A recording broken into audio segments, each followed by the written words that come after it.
début, l'électricité, cela faisait surtout des éclairs. Les gens ne savaient pas comment ça marchait, alors ils paniquaient.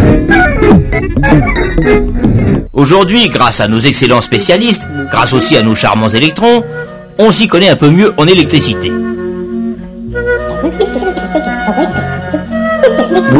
Et les éclairs, nous disent ces messieurs, c'est exactement comme pour un circuit électrique. D'un côté le plus, de l'autre côté le moins, alors le courant passe, n'est-ce pas, et cela fait des éclairs. Simple comme bonjour. Mais alors là, messieurs les spécialistes, je vous arrête. Eh oui, vous nous avez dit que les électrons allaient du moins au plus, parce qu'entre les deux, il y avait un conducteur. Mais entre un nuage et la Terre, excusez-moi, je ne vois pas de conducteur, je ne vois que de l'air. C'est que les électrons, voyez-vous, ils ont plus d'un tour dans leur sac. Pas de fil entre le moins et le plus, ça ne les gêne pas. Dès que la différence de potentiel est assez grande, hop, ils passent dans l'air en faisant une étincelle ou en faisant un arc électrique. On peut aussi les faire passer dans toutes sortes de gaz que vous mettez dans des petits tubes en verre. Et selon le genre de gaz qu'il y a dans le tube, cela fait des lumières de différentes couleurs. D'ailleurs, pour tout vous dire, les électrons, ils peuvent même passer dans rien du tout dans le vide. Prenez un gros tube en verre, bien vide d'air. Mettez entre les deux bouts une assez sérieuse différence de potentiel. Et bien voilà les électrons qui se précipitent dans le vide et quand ils arrivent de l'autre côté, ils perdent leur énergie en faisant un point de lumière. Et ce qu'on vient de dessiner ici, c'est votre tube de télévision. C'est comme cela que les électrons peuvent vous dessiner des petits Mickey, ou des électrons bien sûr. Oui, ils ont plus d'un tour dans leur sac les électrons, ça on peut le dire. Tenez, ils peuvent même vous jouer de la musique. Vous vous souvenez du courant alternatif? Le courant qui change de sens une fois par seconde, 1 Hertz, 2 fois par seconde, 2 Hertz, etc.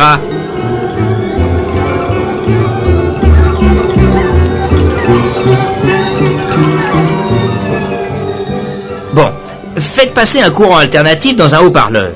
Eh bien, à 100 Hertz, vous entendrez ceci. 200 Hertz. À 435 Hertz, vous avez le La.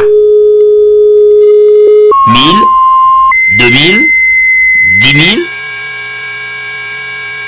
À 20 000 Hertz ou 20 kHz, alors là, ce sont des ultrasons et vous n'entendez plus rien. Mais les chiens, si.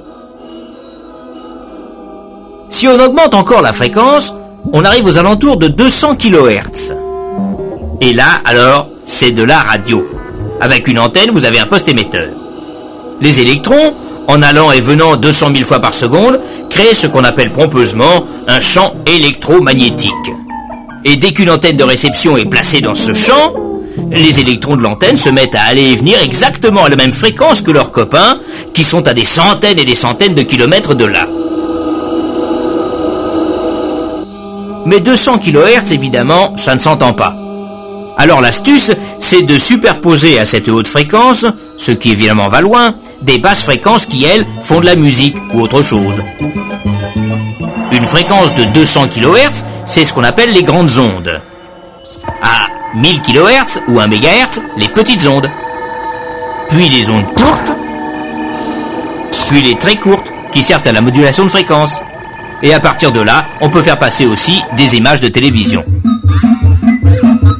Oui, on peut le dire, ils ont plus d'un tour dans leur sac, les électrons. Parce qu'il faudrait dire aussi ce qu'ils fabriquent dans les transistors, les ordinateurs, les montres à quartz. Mais là, on n'aurait pas le temps. Alors pour finir, messieurs les électrons vont dessiner des électrons en vous chantant une petite chanson.